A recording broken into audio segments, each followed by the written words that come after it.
Välkommen allesammans! Today I'm showing you guys this little side quest where you get to meet this crazy Norse guy calling himself a king on this little crappy island.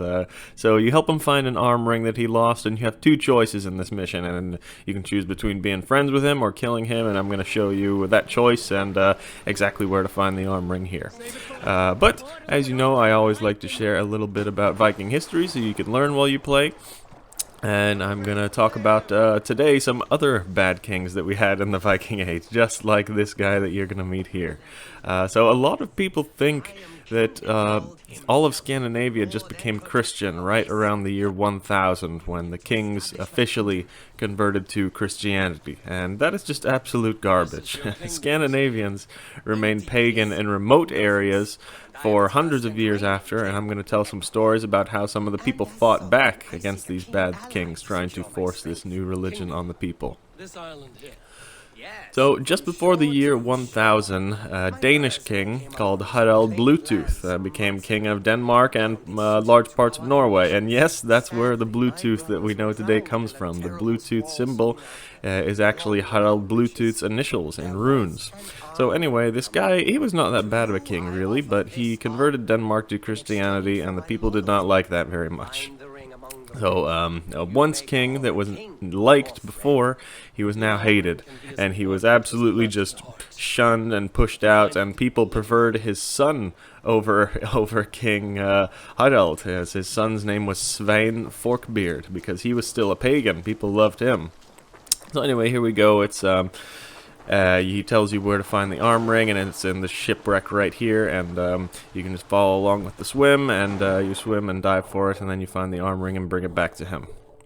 So, after Svein Forkbeard basically pushed his father out of rule, about 15 or 10 years later, another king came to power in Norway by the name of Olav Tryggvason, which many of you guys may have heard of, and he's portrayed as a hero in some stories, but this guy really was a horrible bastard. He killed people, he tortured people, he did whatever he wanted if the Norwegian people did not convert to Christianity.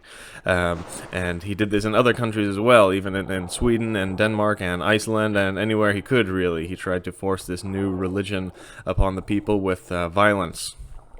So, of course, our people did not like this.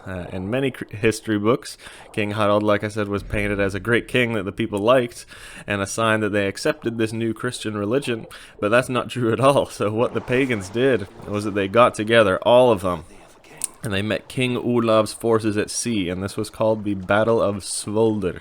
And the pagan Danes were led by Svein Forkbeard, actually, like I just mentioned earlier, and the Norwegian rebels were led by King Eirik Håkonarsson, and the Swedes were led by Olav the Swede. Now all these pagans came together, and King Olav had his whole army with him, and they were seriously outnumbered by the pagans from all three countries, and they were fighting to keep their native religion, and they absolutely decimated King Olav and all his army. That's the story. And here we go, you see in the video here, he's about to give him the arm ring, and here you make a choice. There's the first choice where you can form an alliance, and I took the second choice right here, which I basically questioned him and basically called him out for killing his brothers.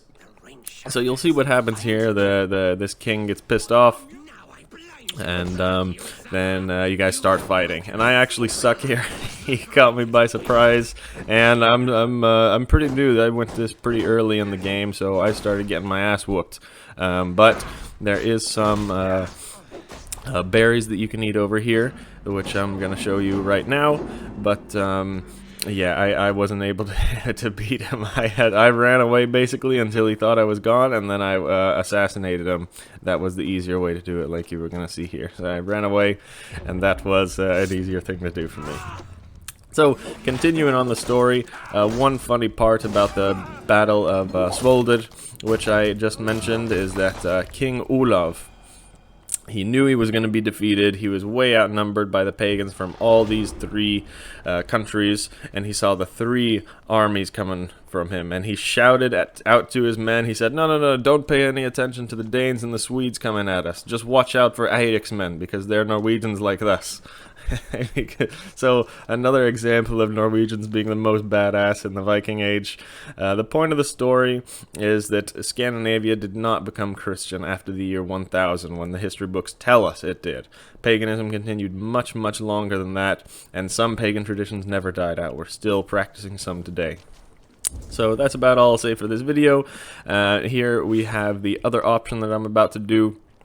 You'll see here that you can choose to be his friend and form that alliance once you give him back the arm ring, and then that's what I picked. I would recommend that. Really, if you choose to fight him, you don't get anything for it. You don't. There's no treasure you can loot. You can't do anything. There's nothing on this island. You get nothing from killing the guy. So I'd just form an alliance if I was you, like you see. I will be your first alliance, like it says there. And that's it. You become an alliance, and we'll see what happens later on in the game. But that's about it for today. I hope you enjoyed that little history lesson. Vi ses nästa gång.